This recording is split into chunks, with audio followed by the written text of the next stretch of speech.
Assalamualaikum and good afternoon. Welcome back to the sixth session of Faculty Research E-Carnival 2021.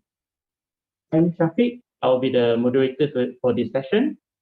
We had wonderful sessions throughout the carnival so far.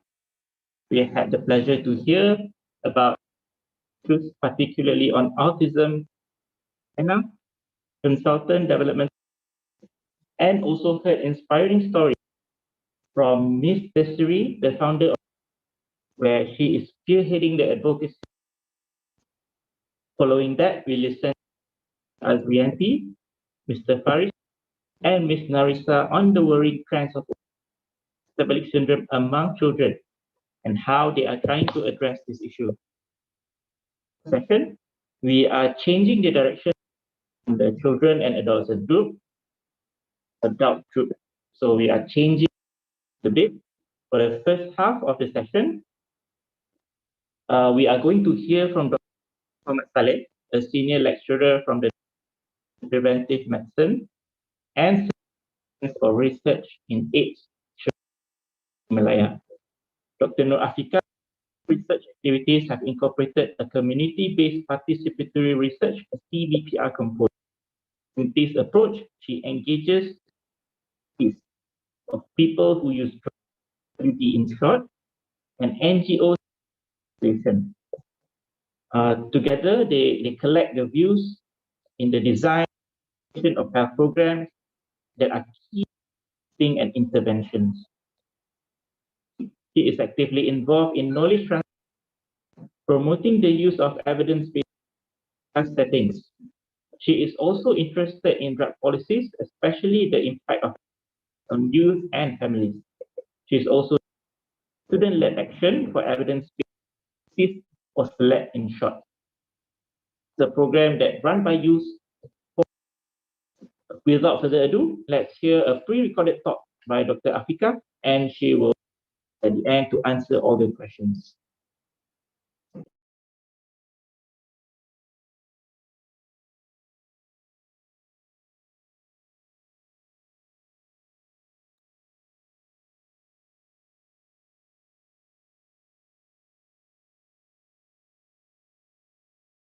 Hello, Assalamualaikum to all attendees. My name is Ika Muhammad Saleh. Thank you for watching this and for participating in this virtual research event. And I would like to take a moment to thank the Research Carnival Committee team for saving a spot for me today to allow me to share my own research experience, and also for designing the entire Research Carnival event where we get the opportunity to learn from each other. And this is a pre-recorded presentation that is done prior to the actual event, but I will be available later to take your questions. Before I dive further into my presentation, I would like to share with you this photo, one that I took when I was out following an outreach worker from the Persatuan Insaf Muni Malaysia, whose program manager Abdul Muiz will be presenting shortly. And this is one of the shooting galleries in Semenyih. And this outreach worker, the one you're seeing in this photo, was conducting HIV and hepatitis C testing, and also providing clean needles to people who inject drugs as part of the harm reduction program to reduce the number of HIV infections among this group. And at that time, I was myself conducting a research in collaboration with colleagues from the University of Science Malaysia on how the COVID-19 pandemic has impacted people who inject drugs, particularly how frequent they are using drugs, whether they are getting enough food or being employed during the pandemic, and how they are assessing harm reduction services. And without having this partnership with the local NGO, I would not have known where to go, and I would not have been able to identify people who inject drugs because they are hidden, and it's going to be hard to reach out to them without having someone to connect me to them. And I still remember what it felt like to be there. It was actually really nice to sit down and have an actual conversation with the key population, despite the circumstances. And going out with outreach workers provided me with the opportunity to engage with these populations who would have otherwise remained hidden from me. And the reason why they remain hidden, especially from the eyes of the authorities, first, the criminalization of drug use in this local setting where people who use drugs are first seen as a criminal, and second, only as a person with complex needs, including drug dependence. And this is a population that are very likely to go to prisons, to lockups, and they don't want to end up in these places. They have family to feed, they have priorities, they have jobs, and they would not want to be identified. And there's also this moral model of drug use, the societal perceptions, how people are perceiving drug use as a poor lifestyle choice, and how great stigma is towards people who use drugs, especially the internal and external stigma, the mistrust of the healthcare system, which altogether place people who use drugs or people who inject drugs on the margins of society. The very reason why they would like to be kept hidden. Um, and it's going to be hard for researchers like us to be in touch with this key population. And other than people who inject drugs, there are other hard to reach populations, ethnic, racial groups, substance use, people who use drugs, the general vulnerable minority, disadvantaged populations, indigenous people, low income, disadvantaged areas, people who do not have access to the mainstream services, people living with HIV alone or with drug addiction. And also we have the gay, lesbian, bisexual, and transgender groups, low literary groups, homeless people, high-risk youth, survivors of violence, sex workers, people with mental illness, people with disability. These are the people who are outside our circle, and these are the people who we need other mediums to get in touch with. And challenges with health research when it comes to hard to reach population is in terms of sampling, because random samples are often insufficient to accumulate large enough samples of hard to reach groups. People do not want to be identified, as I've mentioned earlier, and there are difficulties sampling groups with low numbers in the population, such as the minority groups. Um, and in terms of participation, there are challenges in terms of low response rates in research due to mistrust in research or researcher, fear of authority, fear of being publicly exposed, especially when they are engaged in illegal behaviors. They don't want to be identified that way. And there is a challenge in terms of data collection, a language barrier, lack of education, and low literacy barriers that may prohibit the collection of certain types of data, especially when researchers are using self-administered survey data. And intervention, delivery, and uptake, interventions that do not align with perceived needs or priorities of the targeted groups can be challenging as well. Um, and I want to circle back to mistrust, especially among, studies have shown that among the African and Americans and indigenous population who had a history of being mistreated in medical research intervention, and this intervention may not be acceptable, visible, and culturally appropriate to community values and beliefs. And also access to intervention can be limited as well, especially when it's located further away from the community. And these are the sort of challenges collectively with health research when it comes to hard to reach population. And to overcome this challenge, there is a possibility that might work. Having partnerships with local community-based organizations, the NGOs, the non-governmental organizations, help researchers gain access to these hard-to-reach groups, and and definitely we build a reciprocal relationship in which community members and researchers have knowledge and learn from the other, where committee members have more knowledge on how the context works, and researchers having these scientific skills of obtaining information and conducting research, and community initiated research projects that seek academic partnerships and user outcomes to direct policy and also program delivery can be used to overcome these challenges, whereby the results from the interventions or results from the health research can be used for further advocacy work.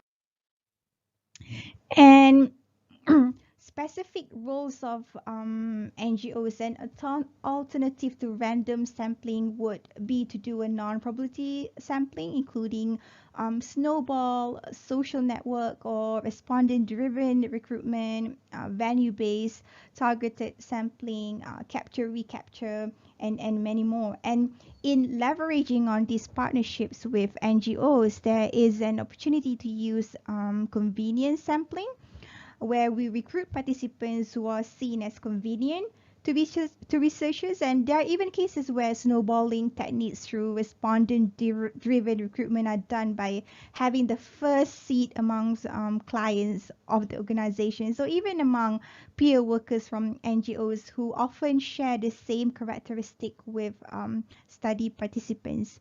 And engagement of local peer or known community members as recruiters will increase trust and also response rate. And it's also important for promotion and education about research, including cultural brokers to liaise between participants and researchers. And there's also this opportunity to inform interventions through focus group discussions to kind of elaborate what features of that intervention would be beneficial for the community. And having this community advisory group is likely to be beneficial and increase the perception that the research is community driven and responsive, especially important with for communities with hierarchical structures like the indigenous communities that often look up to their elders to provide leadership. And community, the roles of these NGOs, it reflect the value of community engagement in research in a way that we involve community members, specifically using NGOs as our mediators to expand our connection with research participants. And the idea of community-based participatory research, or CBPR, which has over the years become more and more critical in improving research to address health inequities, is actually beyond engaging the community as study participants, but really to look at ways to adopt an approach to form equitable community engagement. And it's being described as a collaborative approach to research that involves community members in all aspects of the research process. And the partners involved in the CBPR approach, they usually have unique strengths and also shared responsibilities to enhance understanding of a given phenomenon. And the partners integrate this knowledge with a certain action to improve health program of these communities. And if you can see on the left of this left side of this slide, there's this cartoon that's saying let's learn together, and this is exactly what CBPR is to me, in a way that we learn, we empty our cups and try to fill in our cups with new knowledge, with that engagement with a wide range of wide range of stakeholders, especially with the NGOs who are serving the key populations with specific key services. And engaging in this kind of research, it requires the investment of both time and resources into the relationship with other CBOs or with other gatekeepers to sustain the community's part in the project. And and building research capacity, what it does is that it empowers communities in a way that they can generate personalized health interventions that are more effective in the long run in improving lives. And the 10 key elements of CBPR approach is first to recognize our community as a unit of identity with shared values and norms, with collective interests, and it builds on strengths and resources within the community, and it's highlighting on the partnerships with other stakeholders, and facilitates collaborative, equitable partnership in all research phases, right from defining the problem, right, to data collection, to how we interpret results and how we want to apply those results to address community concerns. And again, it promotes co-learning and capacity building, integrates and achieves a balance between research and action for the mutual benefit of all partners. It's emphasizing on public health problems, and it looks at the actual local context to make sure that whatever interventions that you're promoting is aligned with the cultural or contextual values. It involves system development through a cyclical and iterative process, disseminates findings and knowledge gained to all partners, and it's requiring a long-term process and commitment to sustainability. And what I hope to highlight for this slide is that not all of the principles will be applicable in all settings and communities, and we might only be using one or two key elements of CBPR, but as long as we are engaging, we're moving what I will call later the continuum of community engagement, that would be sufficient and adequate, depending on the local context.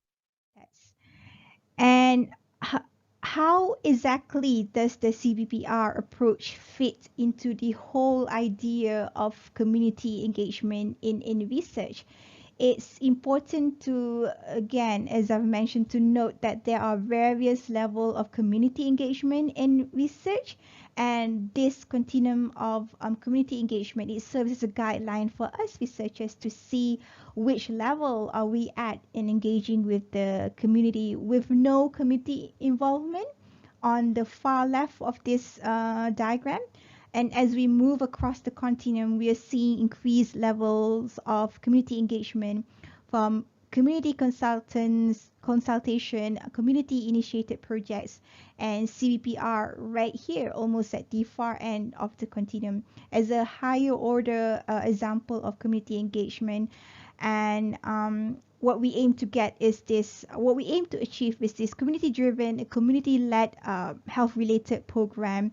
And equity and contextual factors are positioned at the very center of planning, implementation, and disseminating research to allow a stronger and successful engagement. And these need to be worked on among partners in terms of power and control, who gains ownership, the responsibility, decision making, influence, resource sharing, mutual benefit. These are indicators that show how well we are engaging with the community. And to give a clearer description on what these different stages mean, this diagram reflects perspectives and experience of community and researchers at each stage. Where when we look at the CBPR stage here, perspectives and experience from the community is that we participated in all aspects equitably, and we can see how that is a big difference to when we are only engaging them for consultation and asking them for their inputs. on a certain health project. And from the researcher perspective is that we develop the project together with community partners.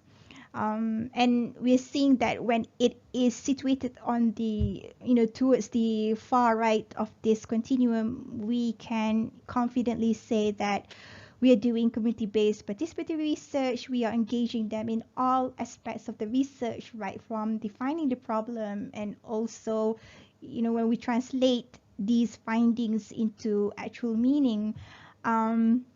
And we can see that there is so much of community involvement towards the right, where responsibilities are being shared, resources are being shared, and decisions on a certain aspect of the intervention is being made together with the community, together with the researcher.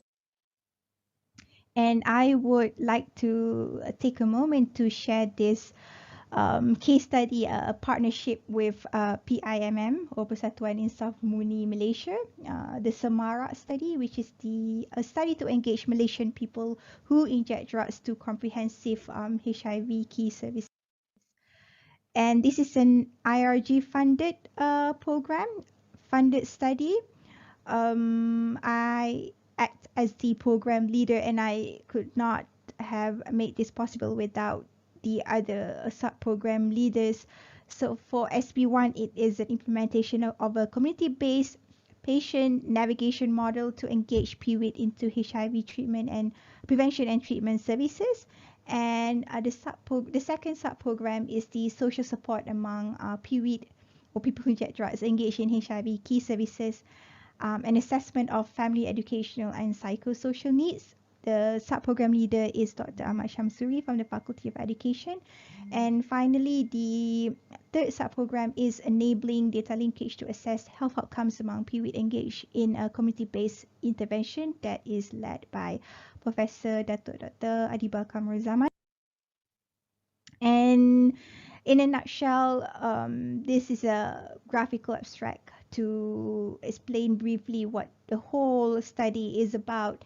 The first sub-program has two phases. The first one is looking at a cross-sectional respondent-driven sampling study where we aim to get 400 participants among people who inject drugs, former and current people who are injecting drugs, and we want to look at the social and economic and also the health circumstances of people who inject drugs. And then later on in the second phase, we are aiming to do a longitudinal interventional cohort where we are going to leverage on the role of the NGO Insaf Muni to conduct a patient navigation model where we identify a person's needs, whether they want a needle and syringe, clean needle and clean syringes, and whether they are in need of methadone treatment for their substance use, whether they are in need for treatment for HIV and other HIV-related comorbidities such as hepatitis C, and looking at family-focused interventions in sub-program 2. And we want to optimize the role of local community-based organizations, specifically in Samuni, to link people who inject drugs to appropriate services through this patient navigation model. And we are going to follow up each person for 4 times throughout the entire 6-month period of this longitudinal study.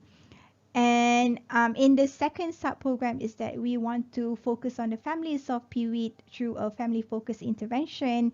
And finally, sub-program 3, we want to look at how we can implement an integrated data management infrastructure that looks at combining data from community-based research and also clinical variables from treatment centers using data science.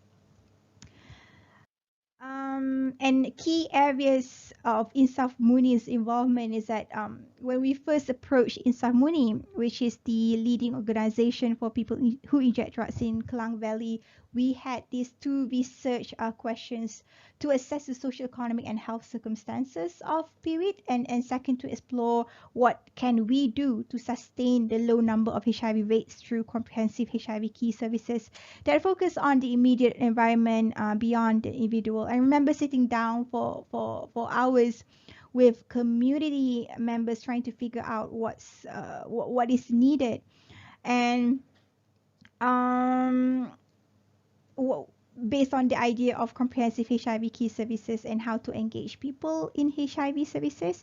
And Insaf has already developed a patient navigation model under the Ministry of Health funding. They have outreach workers who do all the work, and we want to leverage on that. There are a lot of uncertainties on how this patient navigation model improves people access to care, and what would be the social and structural barriers for people to get care, and also for these navigators to link people to the right services. And for um, and now that we were clear of what the priorities are, which areas of Kelang Valley should we look into based on the programmatic perspectives of Insaf Muni, we collaboratively worked on the research flow. We looked at the questionnaires, and we even had outreach workers who are among community members to train our RAs to make sure that they have the right lingo to converse with people who inject drugs. And using this study protocol, we applied for the IRG funding and managed to secure funds to roll this out.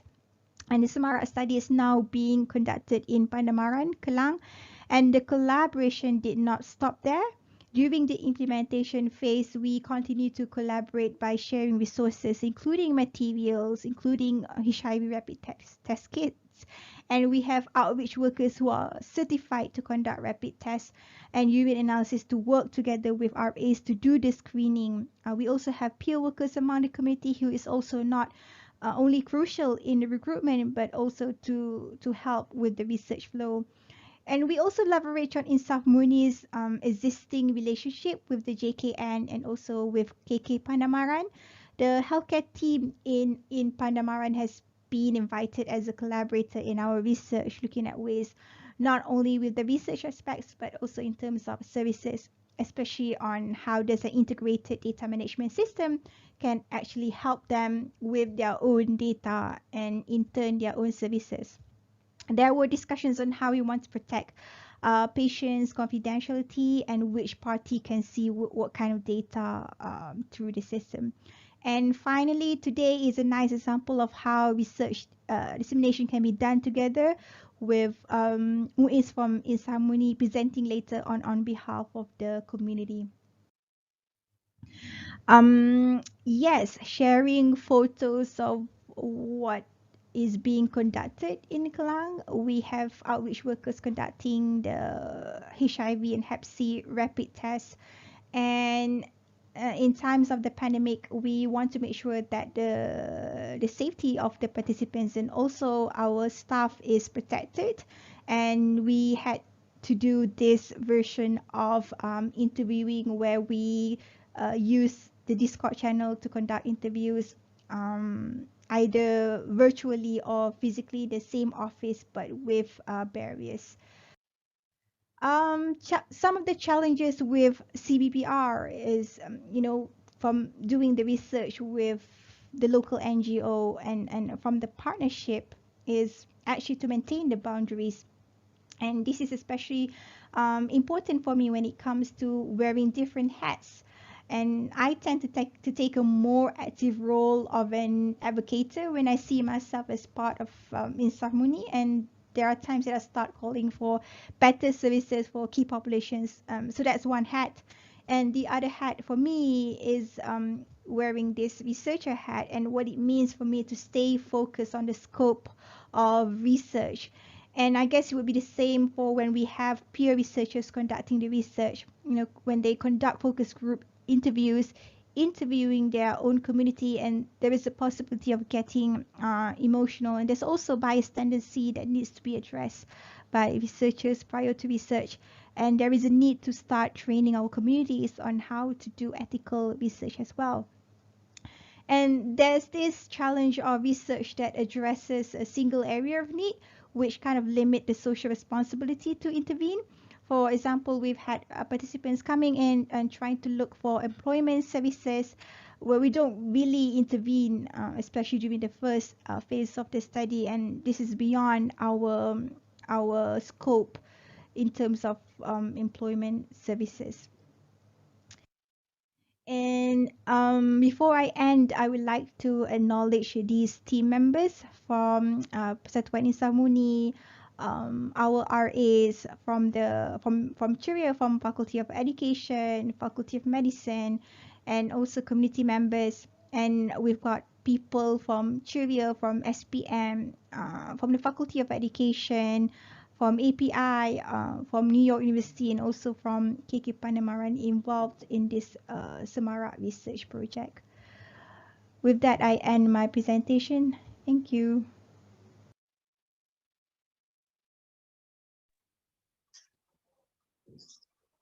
Okay, thanks, Dr. Afika.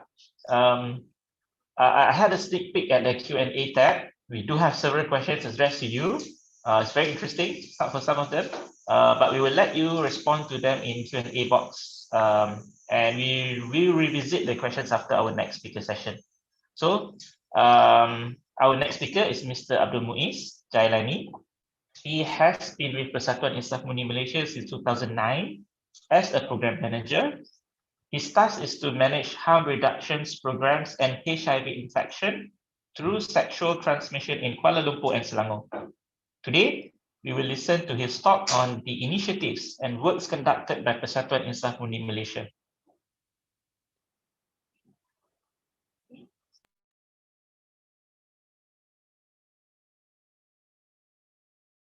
Hi everybody, my name is Abdul Muiz from Persatuan Insaf Muni Malaysia. Today I would like to share about our NGOs and related to the research activities. Okay, we go to the next slide. Insaf Muni Association of Malaysia is established since 2006. Our members are doctors and ex-drug users.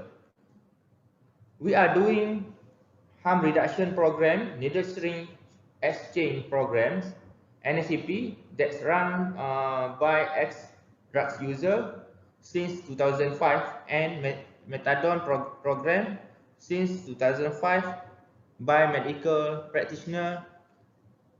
In 2009, we became a Malaysia AIDS Council partner organization, and we are the pioneer in the needle syringe exchange program in Selangor. This is our ESCO members. The president is Dr. Haji Muhammad Kafiz, and the advisor is Professor Dr. Hussein Habil. Most of our ESCO conducts a research, especially in drugs addiction and HIV/AIDS. Insaf Muni cover a harm reduction program or needle syringe exchange program in Selangor and Kuala Lumpur. Our office, headquarter office is in Kajang, Selangor, and we have two branch, one in Kelang, in Pandamaran Health Clinic, and Cabin Harapan in Kuala Lumpur Health Clinic. Our headquarters located in Kajang, Selangor since 2009. This office is a one-stop center for people who inject drugs, needle syringe exchange program, and methadone program. We provide a community-based testing and counseling in the office. This is our one of our branch in Kelang. We call it a health clinic models in KK Pandamaran Kelang. MOH provide office and facilities for Insaf Muni in Health Clinic Pandamaran Kelang, and we collaboration with Health Clinic in implementation of HIV comprehensive program, where we do people who inject drugs programs men sex man program, transgender program, and female sex worker programs in the health clinic model. The next branch is in Kuala Lumpur. The project is a joint venture project with health clinic, Kuala Lumpur Health Clinic for people who inject drugs program. Started since August 2020. We call it a Cabin Harapan. It's a NSCP counseling support group and referral program in Kuala Lumpur. This is our chart. We have one program manager that handle PWID program and sexual transmission programs. We have 25 outreach and 2 case worker in a harm reduction program and sexual transmission programs.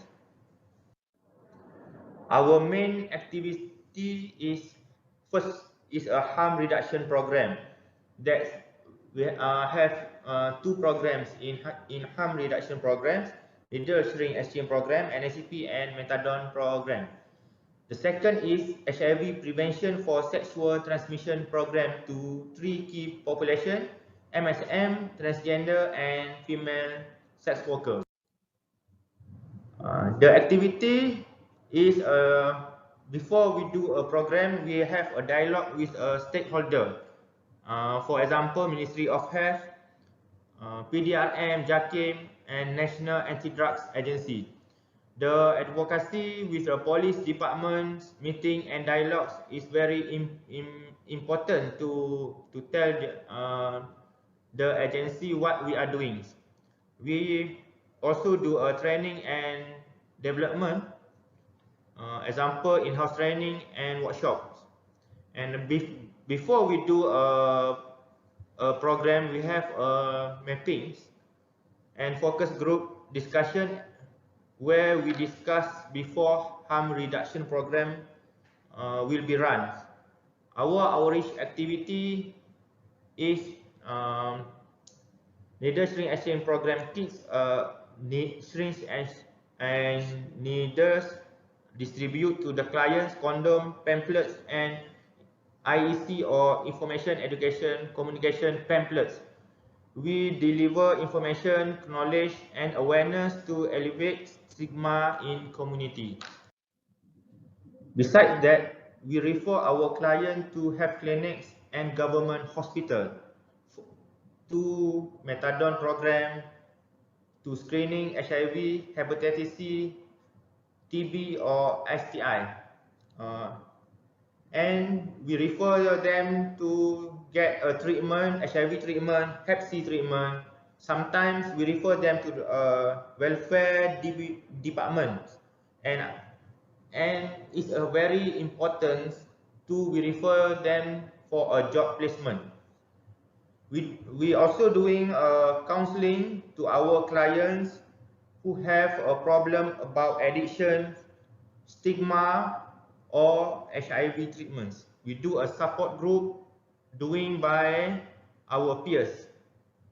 We do a community-based testing or CBT where our staff do the HIV test and Hep C test. This is our 10 core business. First, mapping, outreach activity, NSCP kits, HIV, Hep C testing, community-based testing, referral, counseling, support group or peer support, focus group discussion, deliver information, communication, and education. This is our outreach activities in the ports, where 2 outreach will visit the site of port following outreach plan and schedule. One pair of outreach team comprised of ex-user and non-user. The reason why we pair ex-user and non-user during the outreach is to avoid ex-drug user triggered to the drugs. Outreach worker distributes, cleans needle and collects and dispose contaminated needles and syringes. HIV, Hep C and STI screening. We collaborate with healthcare provider doing HIV, Hep C and STI testing at the outreach point. This is a community-based testing or CBT. CBT can be conducted by our own staff. The CBT is a MOH and Malaysia is Council initiative to increase coverage of screening. Was established in July 2018. We are certified and qualified to do HIV testing for all 4 key populations. The test kit provided by Ministry of Health. Most of the clients refuse to go for treatment at clinics because due to stigma, they worry their information will be disclosed. Therefore, we guide them to refer for treatment at clinics. We refer them for HIV testing, ARV treatment and Methadone program. We also do a follow-up client treatment progress and looking for defaulted cases. We also provide info to healthcare provider regarding clients' behavior, needs and issues. We provide counseling session in office and health clinics. Clients under Methadone program who has issue will be referred for counseling by our peers. Some of them referred by doctor due to discipline issues. We discuss on treatment issues such as diversions, compliance, dosage, and treatment adherence. To build our clients' self-esteem and motivations, we also conducting support group sessions to Methadone clients. The main objective is to create healthy environment and at Methadone clinics. The reason is because some of the MMT clients influence others for drugs activities in the clinics. We train them to maintain recovery and relapse prevention.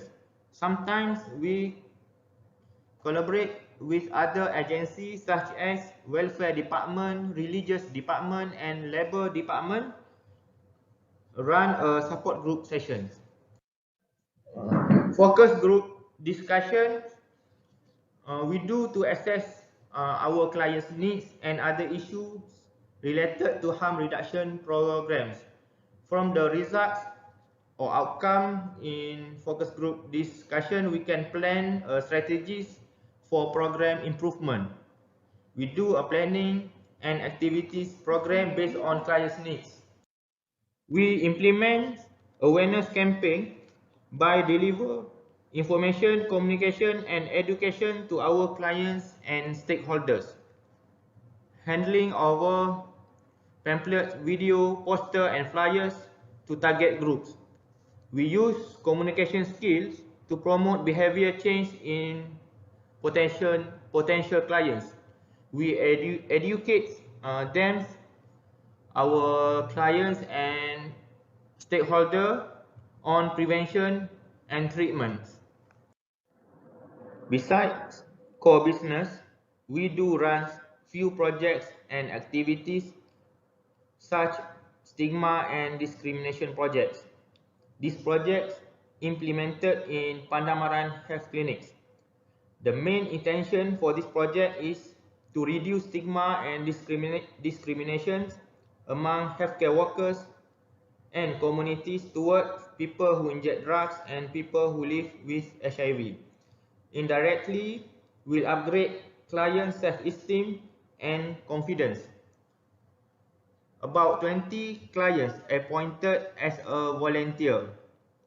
They offer wheelchair service to disabled persons and senior citizens in health clinics. Kebun Kita project is a psychosocial project to our MMT clients. About 50 clients involved in project Kebun Kita, collaboration with Pandamaran Health Clinics and PKNS. Kebun Kita estimate area about 30,000 square feet, located in Health Clinic Pandamaran, Klang. It's also as a job placement for Methadone program. It's a healthy lifestyle activities and can educate client to take responsibility, focus and disciplines.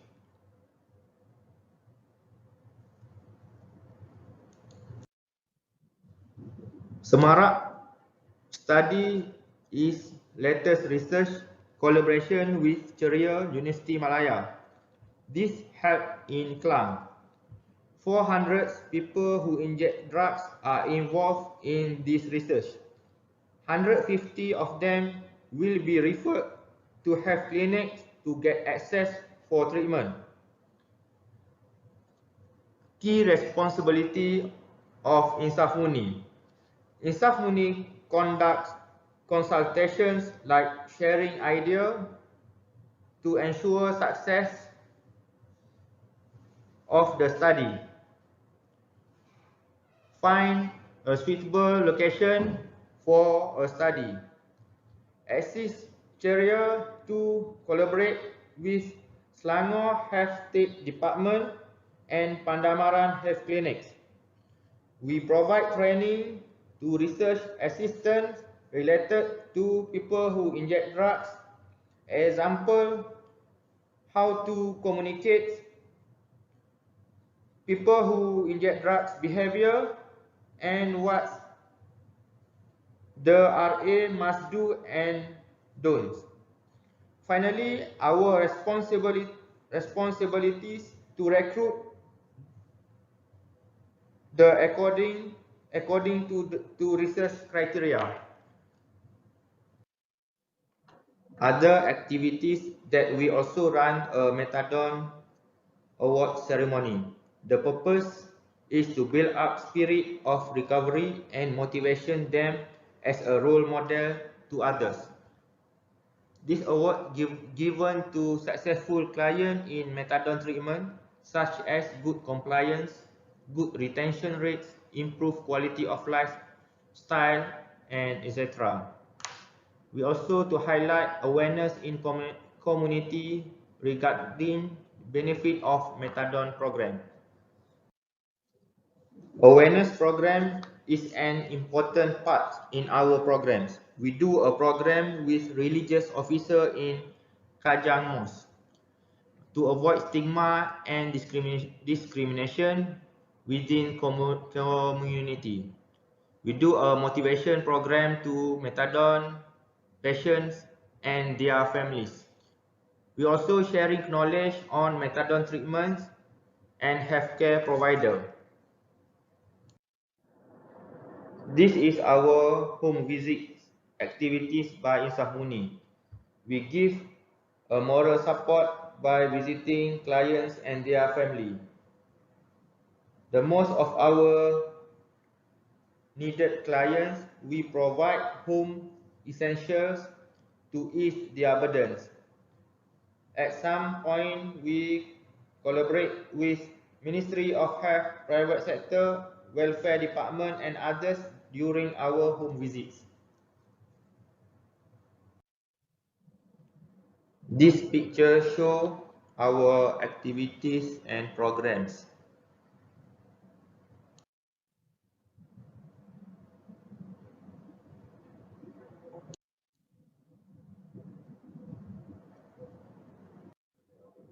In research-related field, we often collaborate with government, especially Ministry of Health, universities and private sector to help conduct a research. Usually to the target groups such as marginalized groups, our clients and their family. These studies are related to drugs addictions, HIV/AIDS, hepatitis C, their risk behavior, social and economics. Role Insaf MURNI to support research activities. First, we provide information about our program, issue, client behavior to the researcher. And this sharing and brainstorming can help researcher improve the study they want to conduct. Second, before the study conduct, we will brief researcher regarding client behavior, the language used by a client, that informal language, do and don'ts. For example, a question about term of the drugs. Ubat means heroin, K means ketamine, DAMS means marijuana. We review the questionnaire to make sure it is appropriate to the respondents. We give support and assist the study. We understand it's difficult for researchers to approach target group, especially people who use drugs or people at risk of HIV infections, because we have close relationships and relation of trust. Those we linkage between researcher and our clients. We provide suitable venues and areas to conduct studies. For example, some researchers want to make respondent in the shooting gallery or in the ports and ensure a safe space to conduct a research. Before respondents meet a researcher, we ensure they understand before joining the study. We brief our clients who conduct a research, why they do a research, and how the process will be. For recruitment, our role is to choose the right sample according to the research criteria. For example, in SMARAC study, we recruit people who inject drugs. We screening all the respondents to ensure they meet a criteria. For your information, that is our expertise. Challenges. Clients' commitment.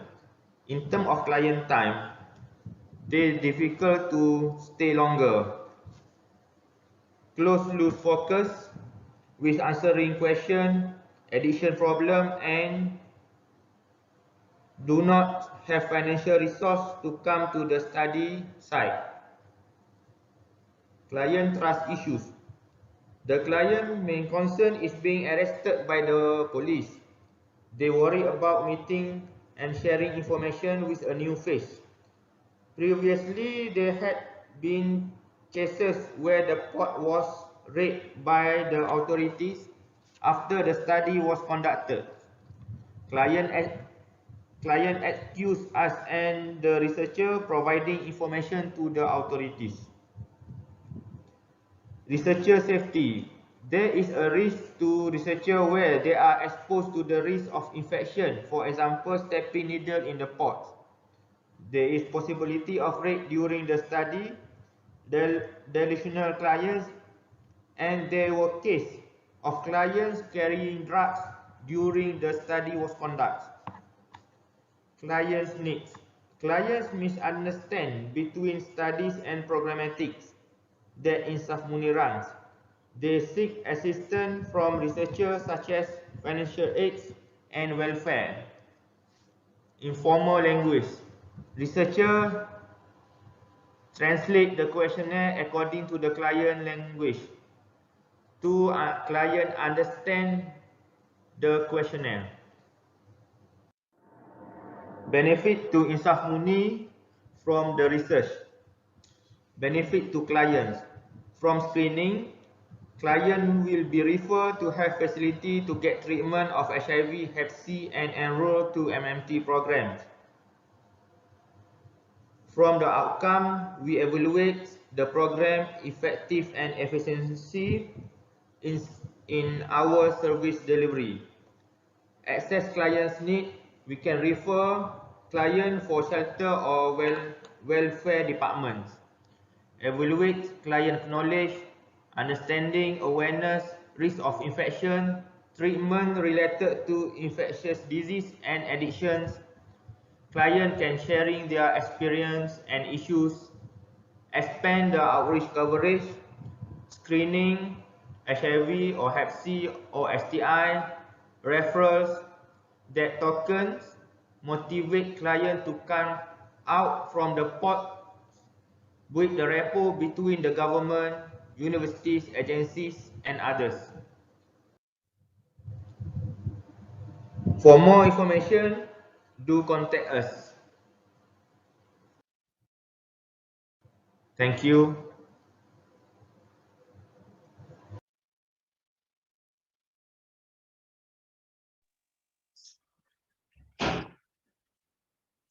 All right, thank you again to both of our speakers. We do have several questions for you from the Q&A.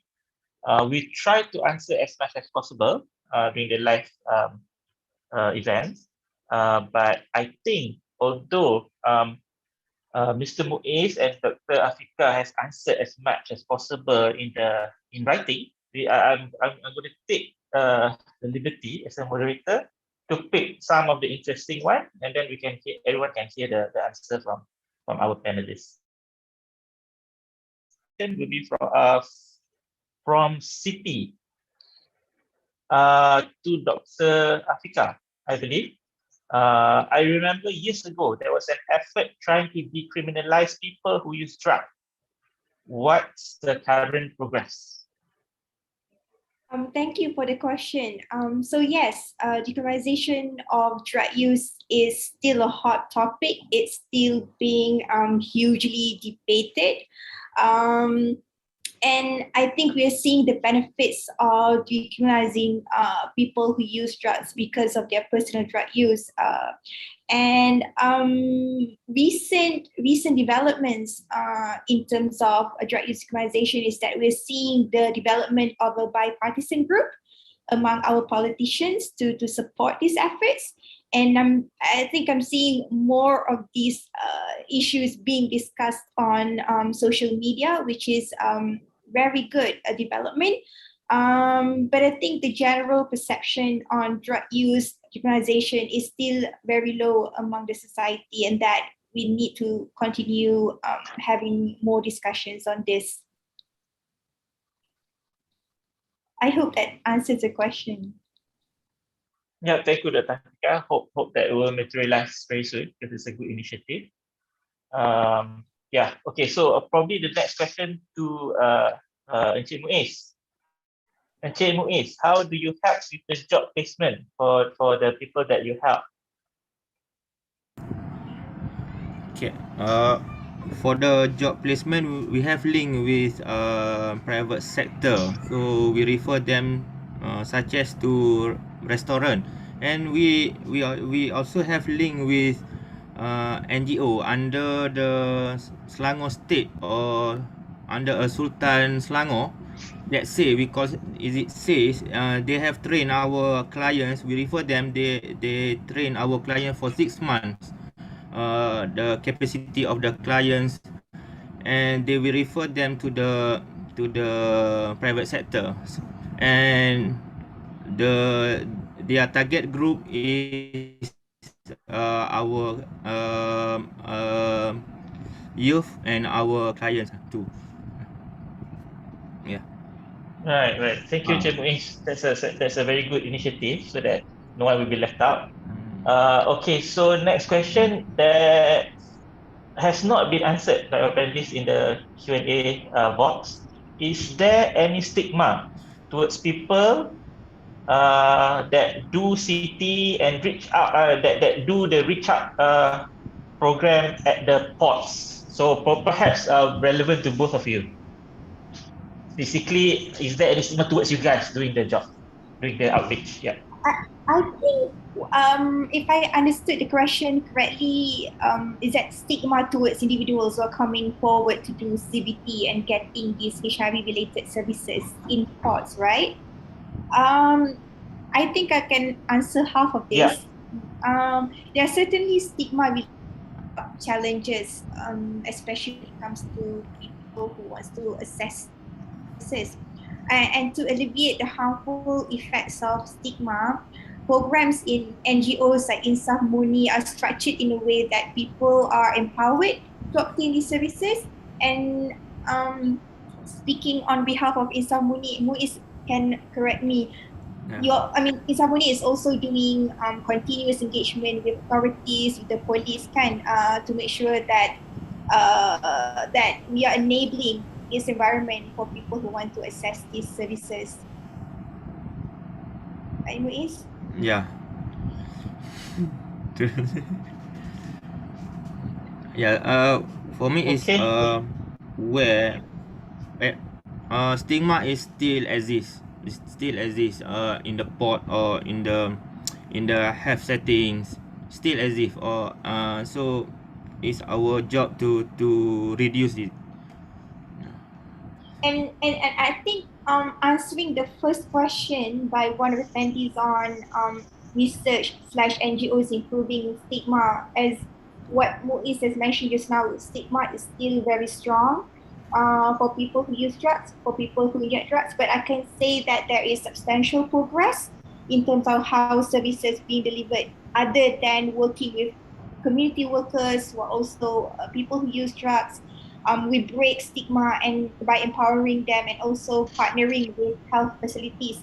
And there's also progress among healthcare workers due to continuous engagement between NGO like Insaf MURNI, engaging with healthcare workers and educating them and reducing the effects of stigma. And with Insaf MURNI, there's also this initiative of KK models where NGOs are placed, where NGOs are being located within health facilities like the one Muiz mentioned just now with the cabin. And what Muiz has presented just now, the idea of Kebun Kita, is actually a good platform for people who use drugs to kind of mingle with the general society. I think we're progressing well with treatment, but we need to acknowledge the social factors that influence treatment, the SES, employment, and I think so much work is needed to change public opinion to allow improve overall well-being among people who use drugs. All right. Thank you. Perhaps just one last question, parting question, please. How do you create trust with your sensitive community member?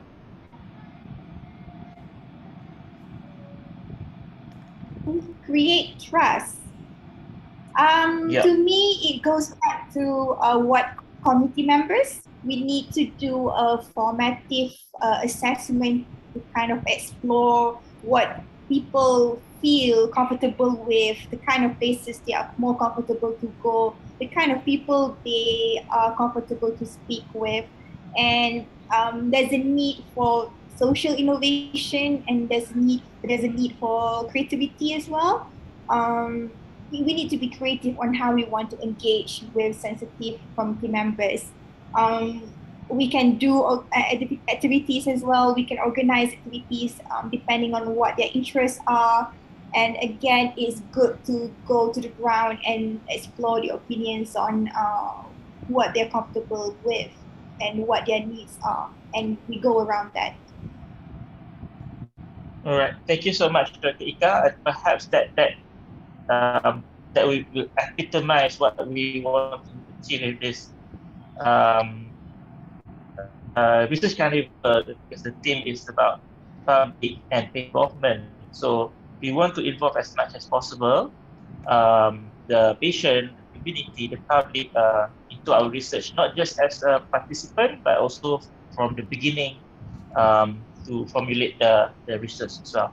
So thank you so much for both Dr. Nur Afika and Mr. Abdul Muiz for being here with us. We do have a lot more questions for you guys. If I miss any, please feel free to answer in the Q&A box for this session. Mrs. Tracy Chan from the National Stroke Association of Malaysia, NASAM. She completed her professional education in Australia. She holds a Bachelor of Applied Science Physiotherapy degree from University of Sydney, a graduate certificate in orthopedic manual therapy from Curtin University of Technology, and a graduate diploma in neurological rehabilitation from the University of Western Australia. She is currently registered with the Physiotherapy Board of Australia and is an associate member of the Australian Physiotherapy Association. She worked in Australia mainly with government hospitals and community centres, both in regional and rural areas. In Malaysia, she was a freelance therapist in private hospitals and clinics.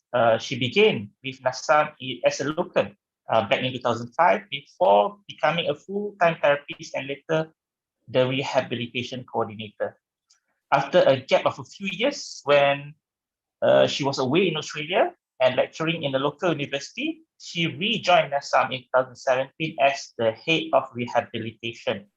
Today, she will give us an overview of NASAM's role in supporting stroke survivors and their families, promoting advocacy and decision-making among stroke survivors and their families, and in promoting stroke awareness in Malaysia. Together with Mrs. Tracy, we have Puan Azhar, who was a former teacher and a stroke survivor, who will also share her experience and her advocacy journey with all of us. Without further ado, let us welcome Mrs. Tracy and Puan Azhar. Hi, good afternoon, everyone. Let me just try and share my screen and see if this works. Does this work? Still loading? Yes, works perfectly fine. Okay, yeah. So it works fine. All right. And you can hear me clearly? Can hear? Yes. Sounds no problem. Okay. All right. Loud and clear. Yeah. Loud and clear. Okay. So I'm from the National Stroke Association of Malaysia, and thank you to University of Malaya Hospital for actually organizing this carnival and inviting us. We have been around for about 26 years now. And we're making it through the pandemic. Hope when it becomes an endemic, let's see what happens, shall we? Right, so my topic today is NASAM's role in stroke rehab and support, and basically what it means to be an advocate from how NASAM perceives it, because we believe our stroke survivors need a voice and should be empowered to have a voice in what they need, how we provide therapy, and how they received care in their hospital visits as well. So this is a short video.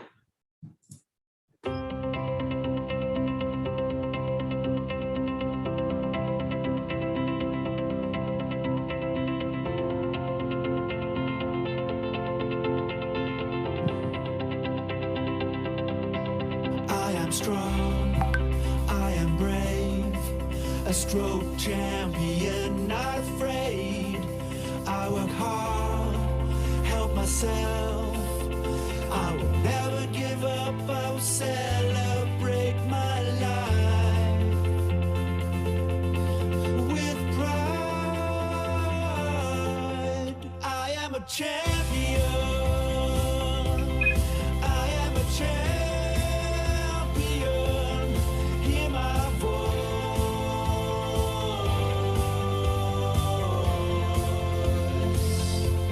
I am a champion.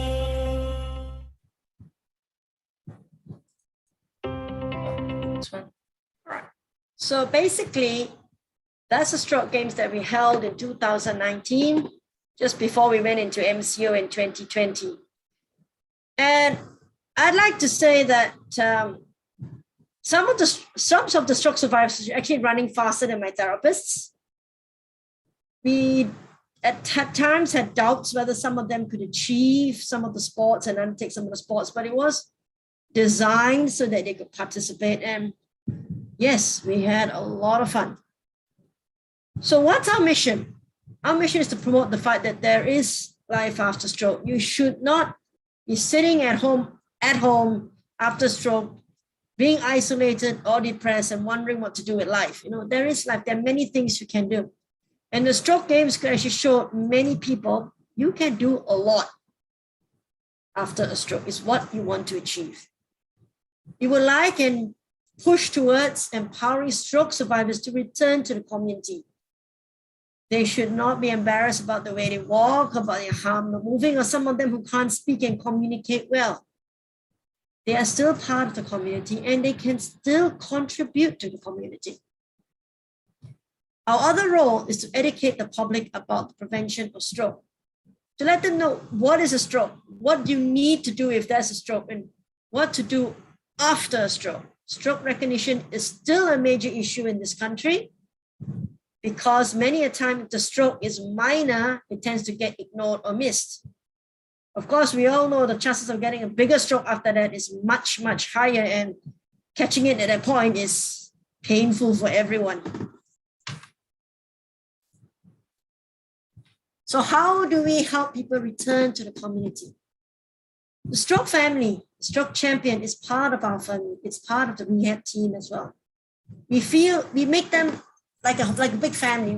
We are like everybody is part of helping each other. We have our normal rehab like physio, OT, speech. We're getting back into our groups slowly now that the MKN has allowed us to undertake some group therapy. We have a helpline, and we have some programs like the Hit to Heal program, ambassadors, mentoring, and advocacy as well. So we are very stroke-centered. We do not take cases where the primary diagnosis is not a stroke.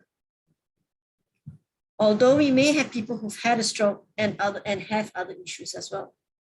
It is client-centered and it's goal-orientated. It is what the family and the patient want and seek to achieve. What are they trying to do? It's not what we want, it's not what the therapist, not what the doctor wants, it's what the family wants. And trying to get them to speak up is a major problem. We also help our stroke survivors to give back to the community. So what we do is those stroke survivors who have completed their programs, who are stable, who have returned to the community, well, they start speaking up about stroke, telling people that this is how you recognize stroke, this is what you need to undergo to try and recover your function after stroke, and to be a living example that there is life after stroke and one should try to achieve it. So how do we get involved? Before discharge, we have a website, we have a helpline. I'll give you the number later. We have a caregiver and stroke survivor support group. So yes, there are people called the helpline. They're having problems coming to terms with the stroke. They don't know what to do to get out of the hospital or what to do when they leave the hospital. So there is that support system there to help them if they need it. When they have been discharged from the hospital, there is our normal system of rehabilitation. The helpline is still there for anybody who needs it. The website is still there with lovely information. We have support systems like our ambassadors, our mentor-mentee program, and we also monitor them and we actually review them regularly if they're with us for active therapy. And there is no discharge at all. So patients stay with us for a long time because we know that the long-term consequences of a stroke don't just end at the end of rehab. People need to stay active. People need to be continuously a part of the community. A lot of them who are severely disabled, we are the point of community reintegration. Before the MCO, we used to take them out for parties, have parties in the center, get them used to going out again in the community. And we follow them up for as long as they like to be part of our active group as well. And because they're part of our active group, we check on them like every 3 months to make sure their baselines don't move, their walking's fine, their balance is holding well, they haven't changed or deteriorated. And if they do change or deteriorate, we actually send them back to their doctors to say, please help and review. We have our social support interests as emotional management, social support, and a sharing of interests among our stroke survivors as well. We have chat groups, Zoom groups, and before the MCO, they used to come together, and the caregivers will basically go out for coffee together or jam and jar together in the corner having breakfast and sharing food. Now, this is before MCO. So we have a support system as well for the caregiver, as well for the stroke survivors. And this is long-term. The more senior ones who have been through the system will come back and help the newbies who come in. They are not alone. So how do we evolve with the MCO? Well, we started our Zoom sessions one-on-one because at one time we couldn't even get out of the house. Then everybody wanted to have a group, so we started Zoom group sessions, and we're still running that. Every morning, 2 hours, there are 3 groups running based on their physical ability. We still have our WhatsApps, and we're still looking at a very holistic approach. So these are our Zoom one-to-one sessions, all right? We do have our face-to-face supporting sessions again back in the centers. We are in the middle of starting back our small groups here. Not like what we had before where we had about 20 plus patients, maybe much smaller, but it is starting again. We have our group sessions online. It runs every day, 3 groups per day. It's difficult for people who have problems with perception, vision, or hearing. But for those who are caregivers, it does help. All right. It's holistic in a way that we have not only physio like aerobics, exercise, balance, endurance. We have a bit of OTs. There's also online parties. There's relaxation. There's Chico, and there's chat sessions. There's karaoke group. There's a karaoke group. There's a cooking group as well. And there's also a group that's encouraging stroke survivors to speak up. Then we have a WhatsApp video sending session, which happens like every day. We send out short videos that patients can actually follow, try them out, and if they have an issue, they can actually go back to the therapist that sent the videos and actually call them and say, hey, I have these issues. How can we do this? This hurts. How can you help? So there's a feed-forward feedback system to this as well. Okay. We have opened back our services at the centers, but it's all one-on-one at the present moment, and we're trying to move back towards groups gradually. Okay. How to enter our service? Basically, what we need is a discharge summary that indicates there has been a stroke and the patient has already been referred for rehabilitation or physiotherapy of some sort. So we know that they're medically stable and they're cleared for rehab and there's an established stroke in the background. We take referrals, memos, we're fine as long as there's something written from a doctor. So very quickly, all right, let's talk about let me be an advocate. So that was our services. I asked one of our stroke survivors, what's an advocate? Now this guy is actually a lawyer. Yeah, we know another word for advocate is lawyer. And he says, someone who does not shut up. He keeps pushing, he keeps making his point across. And this is something very important. I was chatting with a few strokies and I can tell you they were very upset with their life. Okay, and it does give me an insight sometimes to why it's difficult for them to express. Okay. Can you imagine a stroke survivor or someone who's had a stroke? They go into a hospital. All right. They are told what to eat, what to drink, what their medications are, when is their therapies, what to wear. I had one stroke survivor who actually complained. My mom took my menu and marked out what I was going to eat every day. I couldn't even, he wouldn't even let me mark my own menu. Now, this is a problem because when people come into a system like that, and then they come out and they're asked to make decisions, they're going to go, what? What are you asking me? Am I supposed to make a choice? Okay. So this is an issue that a lot of our stroke survivors don't make decisions for themselves anymore.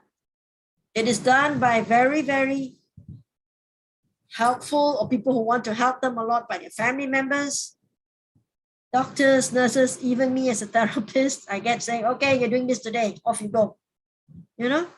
But we have to realize that they need a voice. They need to set their own goals. They need to choose what they are, okay? Sometimes we can't let them choose because they have cognitive problems or it's things that are beyond their control. But it is time we actually give these people a voice and let them make a decision for some things. Okay, So we know this. This is very familiar to a lot of us. All right? Drag them off to therapy. Walk. No stick. No, you have to put your legs straight. All right? The family says, no, you must go for your physio. You must go for your acupuncture. Therapist comes out, okay, uncle, sit on the bicycle, 10 minutes. Now you go to the machine, another 10 minutes. Then you've got a lovely maid who will go down there. I'll do for you, ma'am. I mean, even today, you know, I had a case and I was like, why are you helping this lady wear a pair of shoes? She can do it herself. You know? And it's so disempowering to a lot of our stroke survivors. When are we going to listen to them? When are we going to say, all right, man, what are you going to do today? All right? We tell them to do everything. It's miserable. Okay? There are simple things that we can do, and this is what we practice very much in Assam. What would you like to do today, uncle? What's your biggest problem? Why are you here? Is there something that is troubling you, and what would you like to be able to do? Okay? We, of course, then give them a choice. You want to be able to walk? Well, this is where we can help you walk and how we can help you walk. This is how you can help yourself walk. And we give them the choice of what they would like to do and how they would like to participate. It's a bit easier, I mean, in a home environment where you say, what would you like to wear today? What do you want for breakfast? What would you like for lunch? Okay. Simple things, giving them back options, a voice, a choice, starts them into the idea that, yes, they have control of things around them. They have control of things that they can do, and nothing is really forced on them. It is hard because a lot of times the decisions that they make affect people around them. But if we give them that choice and we say, okay, if you do this is your consequence. What would you like to do? Again, you're giving them back control. So if we start with small decisions like, what's your biggest problem today? What would you like to eat? What do you like to wear? They learn to make decisions, and eventually we find that they are speaking up to say, today it's my arm, you know, it's aching. I'm having problems grabbing a bottle. Can you help me? And this is where we actually, okay, today's therapy, we focus on that. We work towards that. And then when they achieve it, they move on to the next goal, but it's guided by them. We need to empower them. So these stroke survivors will eventually go out and say, I would like things to change so that I don't, my family and my community doesn't get strokes. And they learn to speak up. And most of us from rehab will tell you, goal setting and patient empowerment is one of the fastest ways to get a patient going. All right. So what do? Is we do a lot of work on spreading information about stroke. So we have like giving short talks like this. There is a helpline there. It's sitting in front of me actually, and I just put it on silent, sorry. We spread the information of what is stroke. We spread the information of how to prevent strokes and what to do if that's a stroke. So we actually speak to anybody who needs a stroke awareness talk. Officers, communities, churches, temples, mosques, factories. We have a website that also deals with it.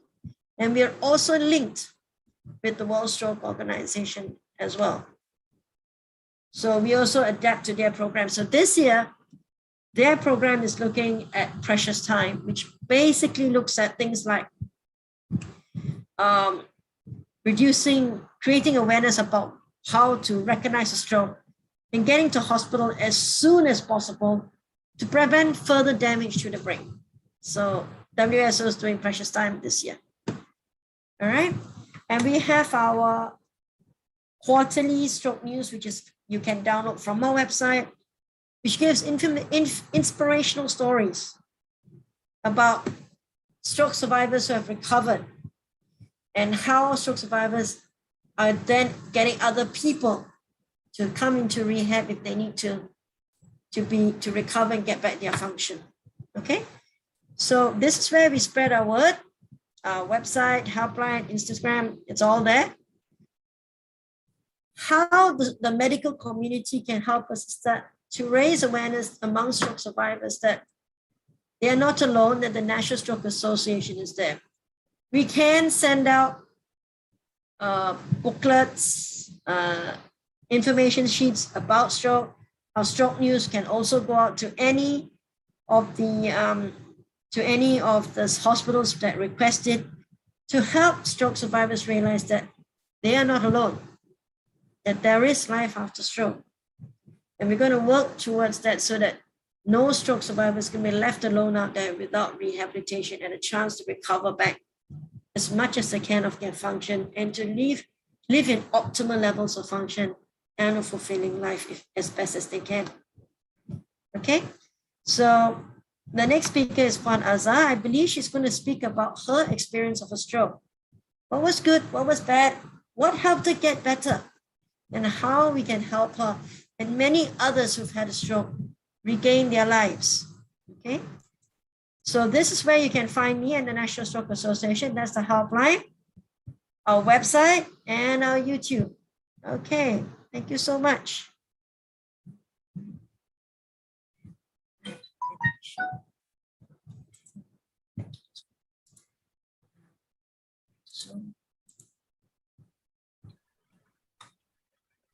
Thank you so much, Ms. Tracy. I believe that will be the cue for Puan Azza. Yeah. Yes. You Hello. here, Puan Azza? Yes, Hello? I'm here. Hello. Yes. It's all yours now, Puan Azza. Okay. Assalamualaikum and good afternoon, everyone. My name is Nur Azza binti Abdul Aziz. I am a member of NASAM and I am living in Kuala Terengganu. Thank you so much for giving me this opportunity to share my stroke journey. I suffered mild stroke on the 9th of April 2017.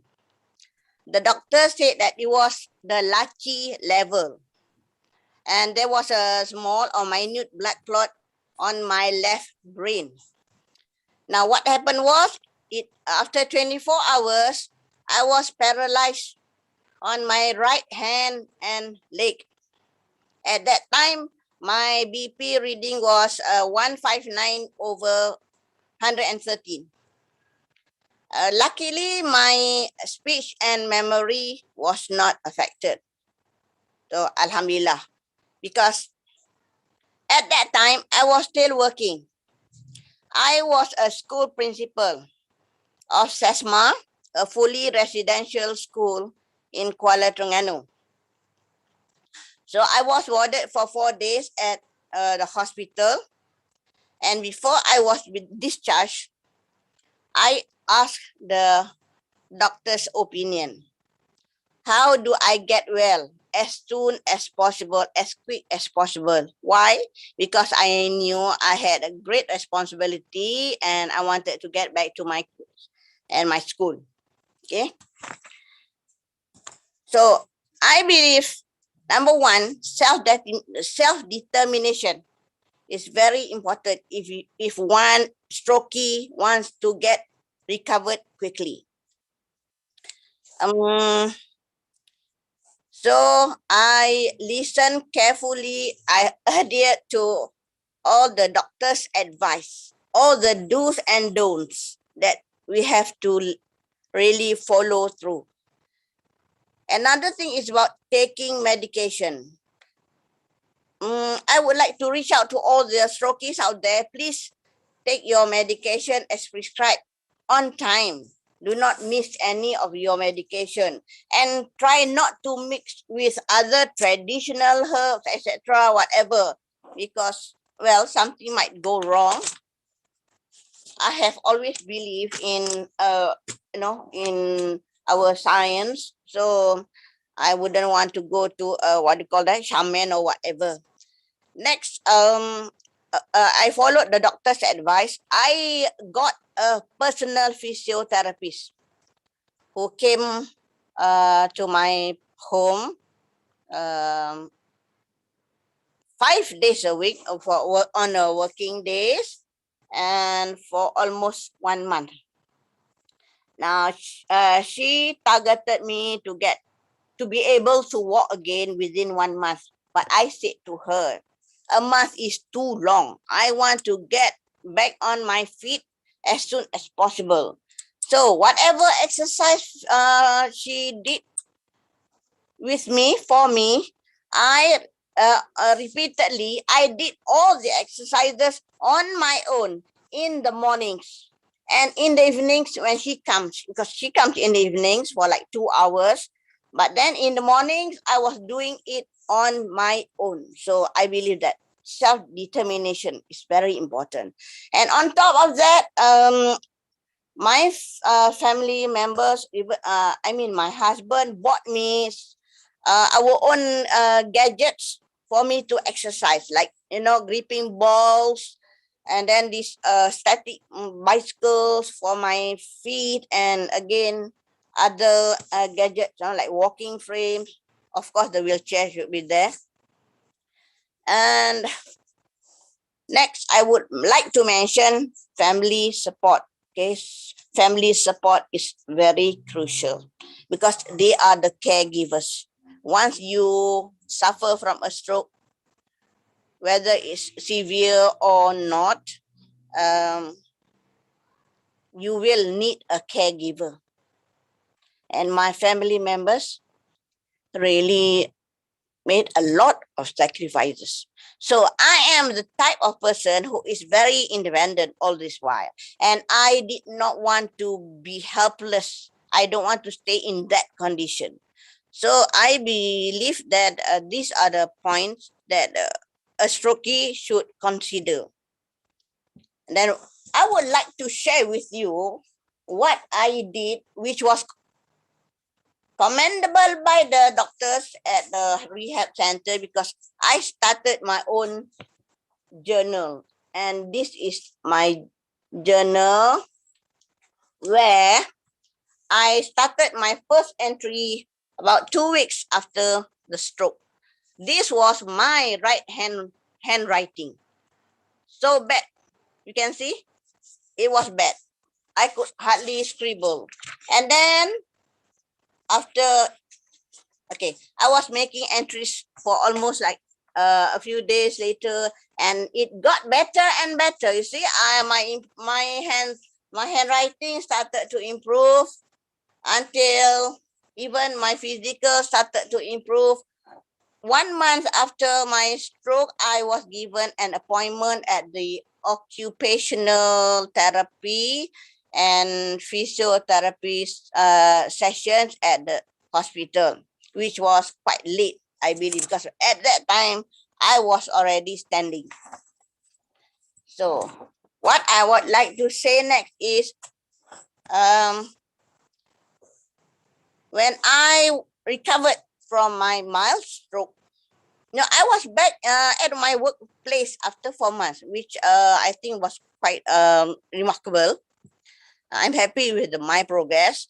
And then the doctor suggested me to set up a stroke support group, which I told them that I'm keen on that, and I will set up this stroke support group, which I did. I joined NASAM because I wanted to do something. I want to be an advocate to help all the other strokees, perhaps by spreading information on the awareness of stroke, the symptoms, and how to get well again, how to get back on your feet after suffering a stroke. So I have already set up this one small stroke support group called PERSIST, which was registered in 2020, but sadly to say, it was during the MCO. We couldn't go on with our activities. But then I think maybe by next year it should be okay. So I have a few suggestions for everyone out there, perhaps for the hospital, etc. A few days back, I did have a discussion with my friends Rockies, and we came up with a few suggestions. For example, number one, let's have like conducive, stroke friendly gardens, because whenever we go to the gardens or playgrounds, there's no facility for strokies. Perhaps they can just put up long poles along somewhere in the area for strokies to, to hold on to and have their exercise by walking to make their feet stronger. Secondly, I would also like to suggest some of them would like to have counseling sessions, because some of them might be depressed, or being despair, or feeling down and so on. And another one would be perhaps having more campaigns or talks to create awareness and give information to the public via media, social, and so on. So last but not least, myself as a stroke survivor, or as they call it, strokey, I would like to reach out to all the strokies out there to tell them to never give up, because exercise and medication is lifelong for us strokies. There's no shortcut to recovery. We must be determined and perseverance. Perseverance leads to recovery. And that's all from me. Hopefully, thank you so much, everyone, for lending me your ears.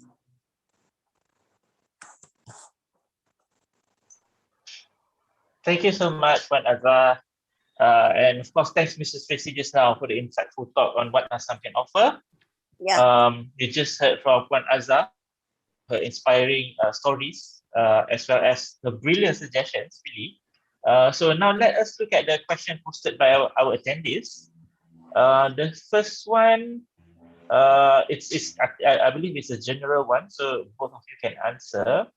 Do NASAM educate the caretakers, and more importantly, support the caretakers, because taking care of the strokey is labor intensive and challenging? What we do at NASAM is that we help two ways. We have a caretaker support group. So if there's someone that needs a shoulder to cry on, there's a shoulder to cry on. And a lot of times at stroke, it's the caregiver that has to realize that there is a limit to what they can provide. And caregivers have to realize that if they get sick, who's looking after the stroke champion? Okay, that's the first thing. We also provide them with, or we help to counsel them onto their options of what they can do as a caregiver and the support they can get from the community. So it's things like, look, if you're really burned out, would you like to bring in, you can start looking at maybe a caregiver to come into the home on a few days and give yourself a break. You may want to use a nursing home for maybe 1 day a week or 2 days a week. You know what I mean? Or get relatives to help.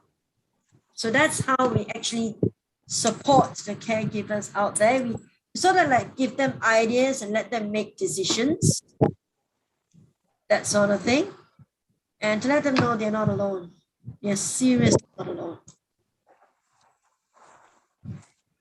Puan Azhar, do you have anything to add? Oh, yeah. Personally, I'm very thankful to NASAM, and I'm happy I joined NASAM because I got a lot of guidance from Tracy, from Betty, from Van, and they are very supportive. I've joined the advanced exercise group. It was very entertaining and fun. I could do most of the exercises, and we even had activities for special days like National Day the other day, where some of the groups they sang songs, they danced. And personally myself, I've not been just laying down, you know. I've been to the beach, I've been swimming, I started to sew again, you know. I can cook, I can drive, but one thing is my family members do not allow me to drive. Okay, this is one of the things that Tracy mentioned. Not our family members tend to be too protective. You know, they don't want you to fall or whatever, because actually the risk is there. I know about the risk. I have to be extra careful nowadays. Perhaps not just because of the stroke, but because of the age factor. I'm already 61. So definitely I'm not as fit as I was in the 30s or 40s. See? But still I do exercise and I'm still active. So I think for the caregivers or caretakers, they need support also, because they don't have the knowledge or the know-how of to take care of strokies of their family members. So NASAM is in that.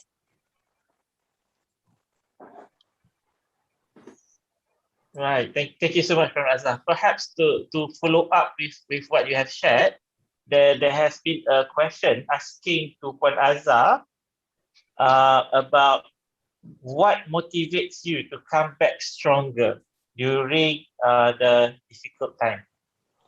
It's my This is personality. a question from you.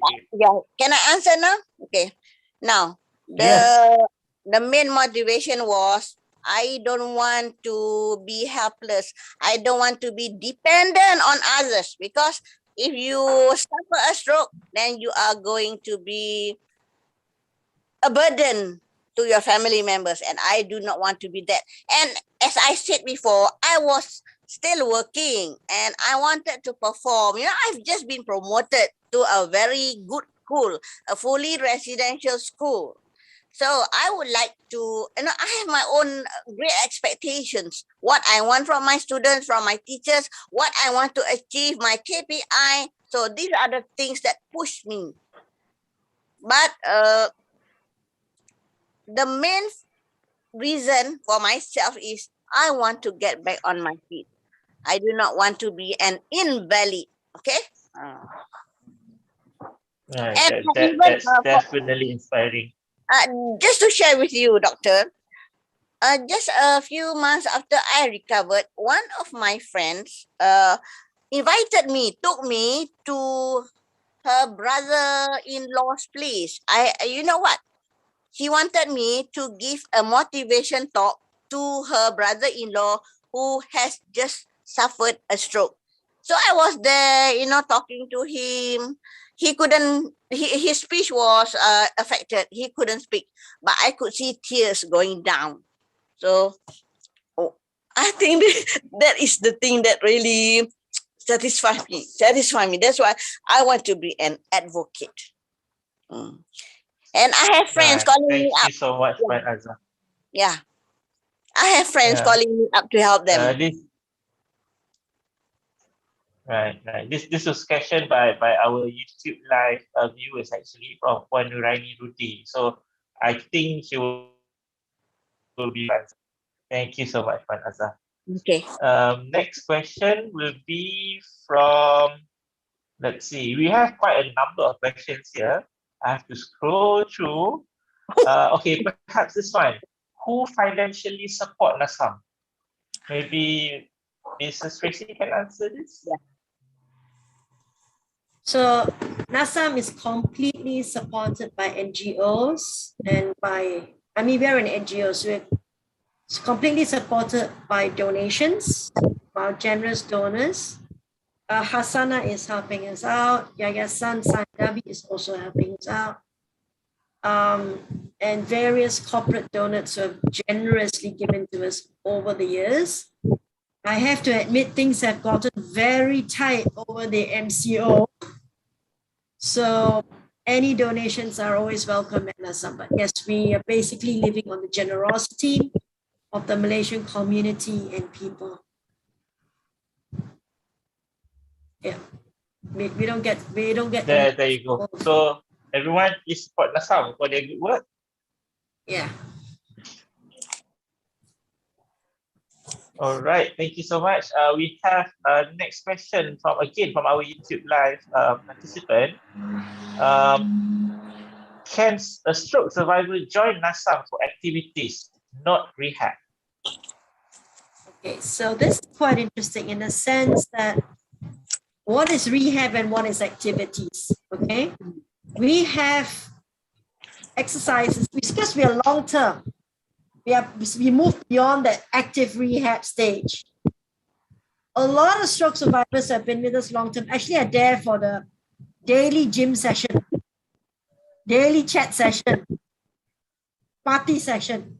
So yes, you can join those activities. It is, however, a requirement that we just do an assessment to make sure you're going in the right groups. You're not going into a group that's too advanced or that's very high function or a very low function group to get you into the correct group. And we need to know a bit of a medical background to ensure what activities that you're participating in is safe. But yes, you can join those activities. All you need to do is go for a member, submit a membership form, undertake a very simple assessment, let us know what your needs are, and then we get you into the activities that you'd like to join. It doesn't have to be a rehab. It doesn't have to be that, what we call a boot camp training situation. There are fun things that you can do. Right. So there you go, Timothy Nazri. I think NASAM is looking forward to see more of you in their all right, next.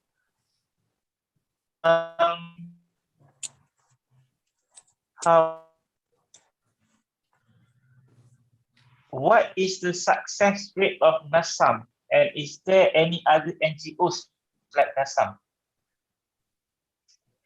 So that question's a bit tricky because what do you mean by success? How do you actually measure success? All of us clinicians are going, mana nak ukur ni? Yeah. And True. Everything is so individualized to the stroke survivor. Okay.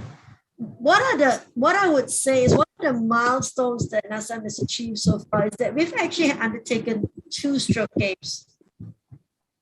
And the second stroke games was really fantastic. We managed to actually show Southeast Asia and Malaysia that stroke survivors can still run, can still jump, can still carry weights. I did not put a javelin out there, thank you, because that was a bit dangerous. We left them with darts, okay? I mean, they can still have fun. And that's what's one of the biggest milestones we had, was to actually indicate to the world that yes, you can, that there is life after stroke. Our stroke survivors, the majority of them, they come, they learn that they can get back on their feet, and then they move on. They move on back into the community, they become like Puan Azza, they pick up their lives and they get back to life. And to us, that's a success. We also have, in those days before the MCO, exercise groups and social groups within our halls and our centers, where we know that stroke survivors, if they don't come to us in those places, they'll be at home, isolated, no friends, no integration. So for us, when we ran that was what we wanted to achieve, a social system, a community system that welcomes a stroke survivor, whatever the level of disability, and we will accommodate that and try to get them to help them enjoy life, get them out of the house, you see, and show them that there are things they can do. And in that sense, we extend that to their family and support them there and say, you're not alone. Come on and have a party with us. That's all. That's it. And we dragged them around Malaysia before MCO. We dragged them to Sabah. Genting was an annual outing. You know, Cameron's. Take them out. That's where we try to help the community. And I believe that's where the success is. You know?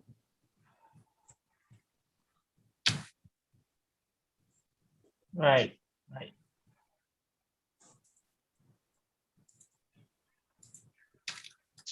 Okay. I think we had a very good session today, hearing from Mrs. Tracy and Puan Azhar, perhaps just like 3 to 4 liners for all the viewers right now. From all the speakers or just us? For Mrs. Tracy and Puan Azhar. Yeah. Okay. So for me, I'd like to thank Puan Azhar for actually coming on board and supporting and being part of advocacy for stroke. Okay, and being part of NASAM. Yes, there's life after stroke, and let's get on with it. My take-home message would be stroke is preventable. Let's work towards preventing it. We don't want people to go through a stroke.